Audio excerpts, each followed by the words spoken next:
إنما يخشى الله من عباده العلماء. الحمد لله رب العالمين والصلاة والسلام على المبعوث رحمة للعالمين وعلى آله وصحبه أجمعين ومن تبعه بإحسان إلى يوم الدين أما بعد. Il y a une chose à notre époque qui s'est énormément répandue et qui est même devenue totalement banale, à tel point que celui qui s'en écarte et s'en préserve est vu comme étant un étranger, et celui qui tombe dedans est vu comme étant dans la norme. Cette chose répandue n'est autre que les relations hors mariage. Et avec la porte ouverte sur les réseaux sociaux, ce phénomène s'est vu s'intensifier et s'accélérer et se propager à vitesse grand V.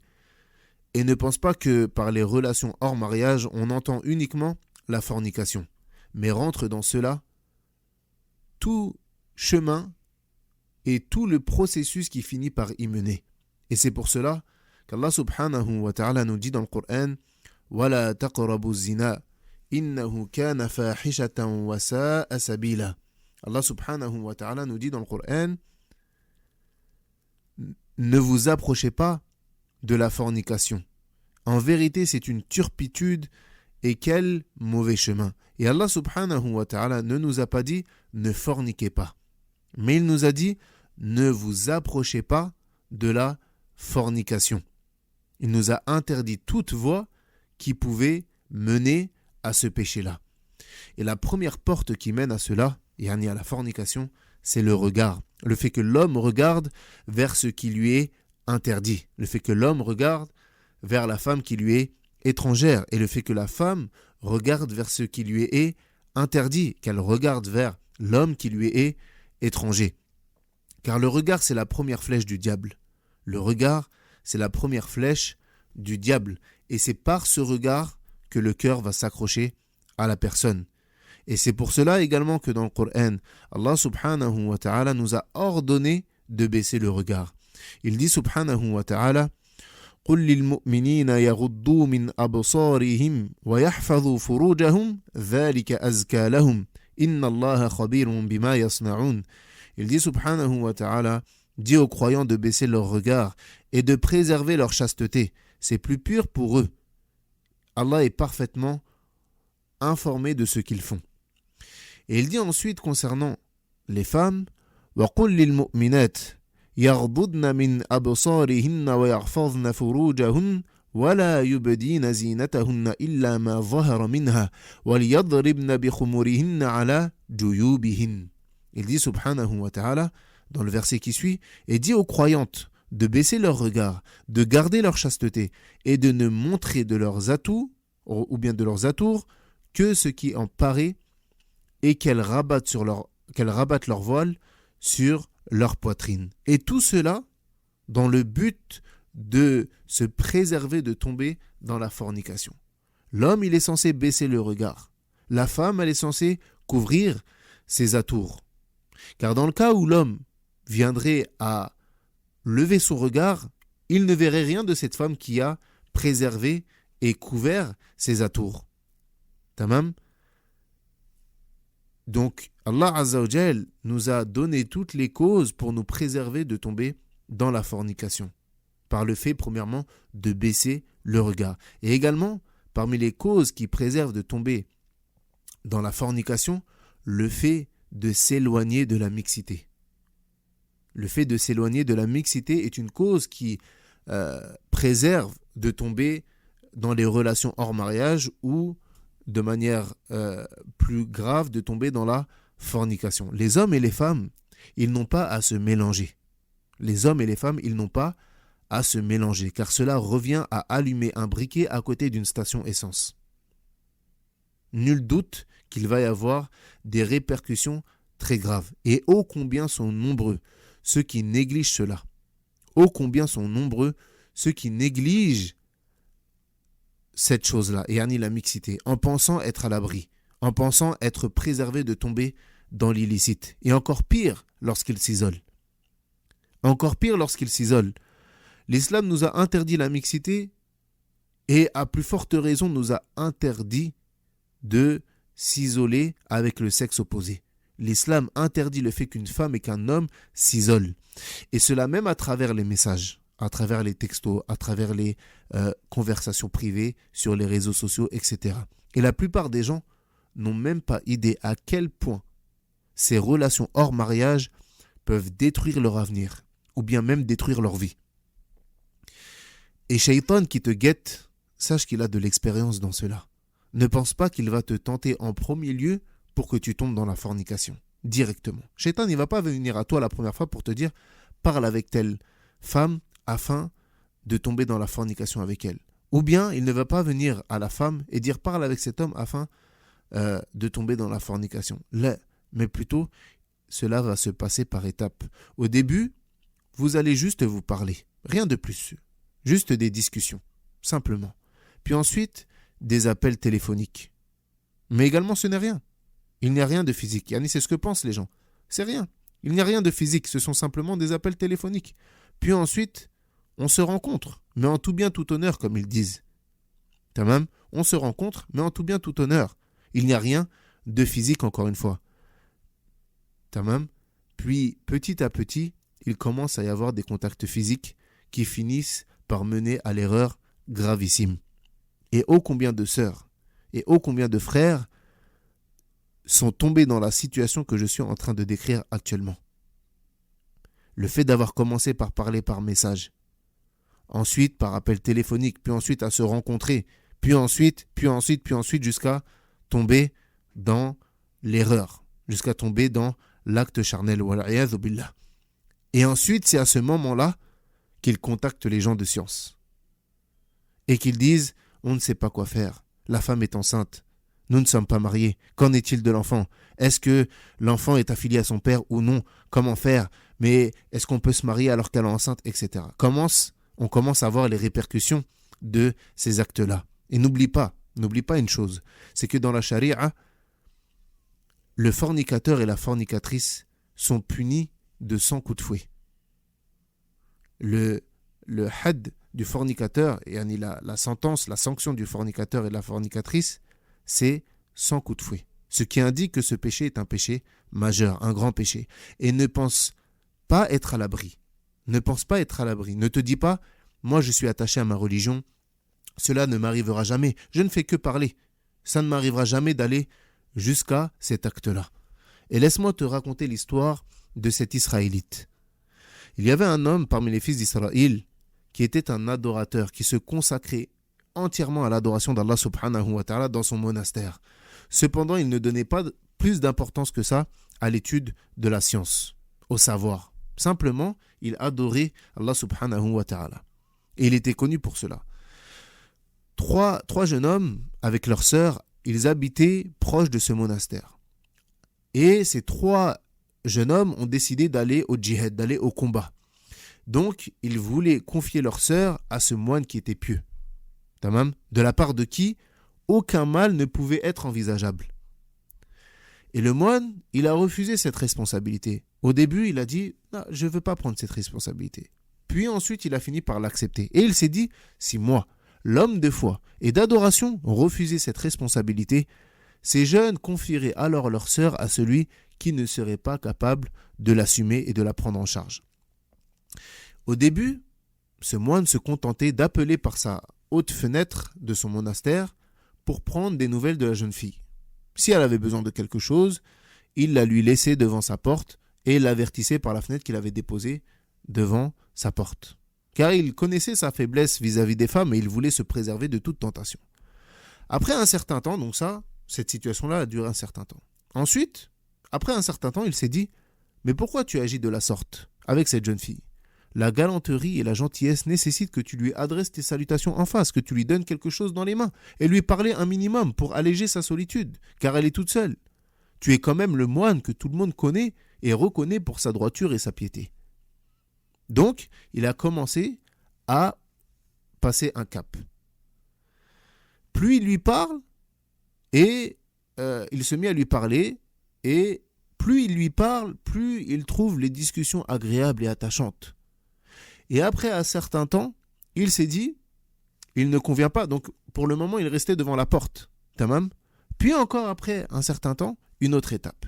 Il se dit, il ne convient pas à un homme pieux comme toi, yani en se parlant à lui-même, de parler à une jeune femme devant chez elle. Que diront les gens si on vous voyait ainsi?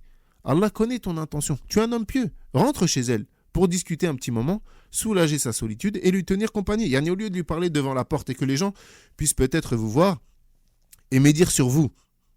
Yani rentre dans son appartement et puis parle avec elle comme tu le faisais dehors. Allah connaît ton intention. C'est simplement pour soulager sa solitude. Puis les discussions commençaient à devenir de plus en plus longues et plus fréquentes. Et une familiarité commençait à s'installer entre les deux. Et il commença à pencher vers elle. Et elle commença à pencher vers lui. Et il finit par ne plus pouvoir la quitter des yeux. Puis, il a commencé à lui tenir la main. Puis, il a commencé à l'embrasser. Puis, il a fini par commettre la fornication avec elle. Puis, elle aussi, ou bien pour elle aussi, le respect et la confiance qu'elle avait pour l'homme de sa religion se sont transformés en attirance. Et elle a aussi cédé à ses passions. Donc, ils ont commis la fornication. Sauf qu'est-ce qui s'est passé? Après quelques mois, elle a constaté qu'elle était enceinte. Et elle a donc informé ce moine.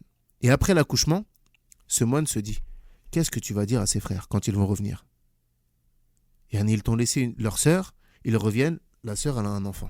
Qu'est-ce que tu vas dire à leurs frères quand ils vont venir récupérer leur sœur? Ta seule solution, c'est de te débarrasser du bébé. Regardez le shaitan de l'insufflation. Ta seule solution ici, débarrasse-toi du bébé. Taïb. Donc il a continué sa descente aux enfers. Il a tué le bébé.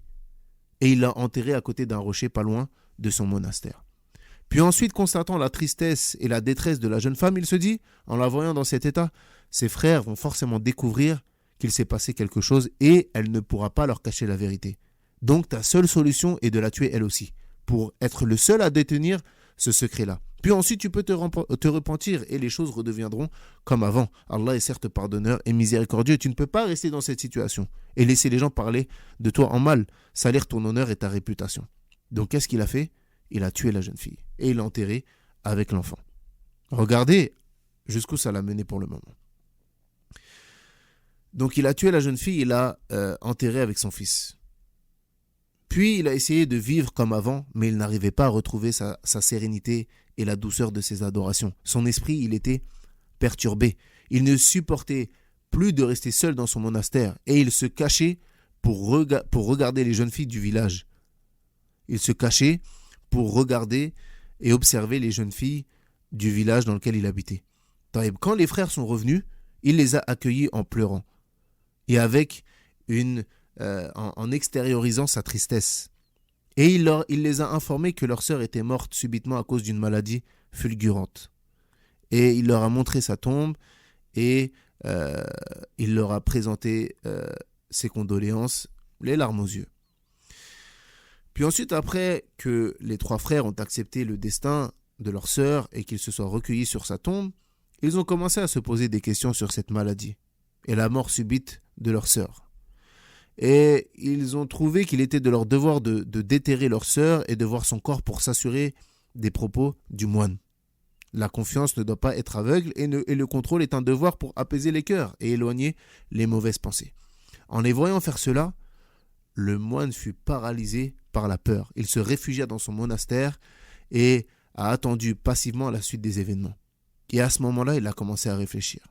Mais cette fois-ci, ce n'était pas lui qui réfléchissait. C'était Shaitan qui lui parlait directement et consciemment.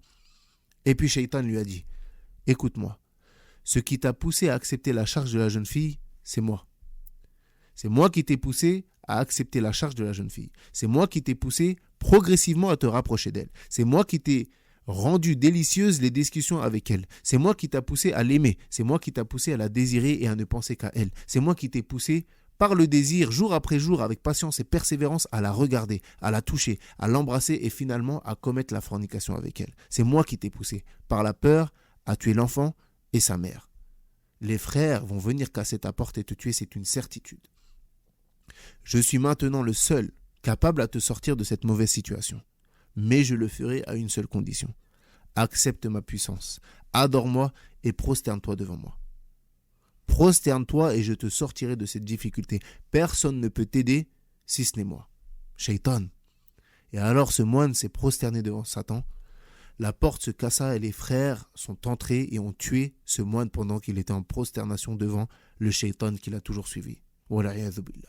Et regardez, subhanallah, regardez le début de l'histoire et regardez sa finalité. Regardez le début de l'histoire, une simple discussion à la base devant une porte, tamam, et regardez sa finalité. Il meurt prosterné devant Shaitan, alors c'était un homme pieux et un homme de religion. Donc prenez garde, éloignez-vous de ces relations illicites, qui ne sont qu'en plus qu'illusions, qui ne vous apporteront rien, si ce n'est de la tristesse et des regrets. Et sachez que Shaitan, il vous embellit ces relations-là. Shaitan, il vous embellit ces relations-là. Éloignez-vous de ces relations qui sont nuisibles, qui ne sont qu'illusions, et vous ne tirerez aucun profit de ces relations-là. Mais plutôt suivez le conseil du prophète sallallahu alayhi wa sallam. Lorsqu'il dit « Ya ma'shar al-shabab, man istata'a minkum al-ba'ata falyatazawwaj, fa innahu aghaddu lil-basar wa ahsanu lil-farj, wa man lam yastati' fa alayhi bis-sawm, fa innahu lahu wija » Le prophète sallallahu alayhi wa sallam a dit « Ô vous les jeunes, celui d'entre vous qui a la capacité de fonder un foyer, qu'il se marie. Cela aide à baisser le regard et à préserver ses parties intimes. Quant à celui qui n'en est pas capable, qu'il jeûne. Cela sera pour lui une protection. Yani. Et comme c'est venu dans l'autre hadith, as-sawmu junnah, le jeûne est une protection. Tamam, donc celui qui a envie de converser avec une femme, qu'il le fasse dans le halal. Et celle qui a envie de converser avec un homme, qu'elle le fasse dans le halal. Allah Azza wa Jal nous a autorisé le mariage. Alors, mariez-vous. Celui qui peut, qu'il se marie. Celui qui peut, qu'il se marie. Et ne dites pas, je suis trop jeune pour me marier et toutes ces choses-là. Mariez-vous. Celui qui, comme le prophète alayhi salatu wa sallam l'a dit, celui d'entre vous qui a la capacité, alors qu'il se marie. Et ce qui est voulu ici par la capacité, c'est la capacité physique. Ici, on parle de l'homme, la capacité physique, la capacité financière de se marier et la capacité physique, c'est-à-dire de pouvoir donner le haqq à son épouse dans la couche. Et les sœurs, vous particulièrement, prenez garde à une chose. Prenez garde à tous ces loups qui se jouent de la religion et qui utilisent la religion afin de vous faire tomber dans leur filet. Méfiez-vous de ceux qui entretiennent le haram avec vous et qui vous font miroiter le mariage, se servant de votre naïveté pour vous tromper. Ils vous font croire, ils vous parlent de religion, ils viennent au début avec la religion, ils veulent simplement vous faire le rappel au début. Puis petit à petit, ils veulent vous rencontrer, puis petit à petit, etc., jusqu'à ce qu'ils obtiennent ce qu'ils désirent, puis ensuite, il va disparaître. Prenez garde à ces choses-là. Éloignez-vous dès le départ. Celui qui veut réellement se marier avec vous, sachez qu'il ira voir votre tuteur et qu'il fera les choses de manière honnête. Sachez-le. Celui qui veut réellement se marier avec vous, il fera les choses dans le licite. Il ira voir votre tuteur et il fera les causes légiférées pour se marier avec vous, de manière honnête. Pas derrière le dos de votre tuteur. Wallahu a'lam wa sallallahu ala nabiyyina Muhammadin wa ala alihi wa sahbihi ajma'in.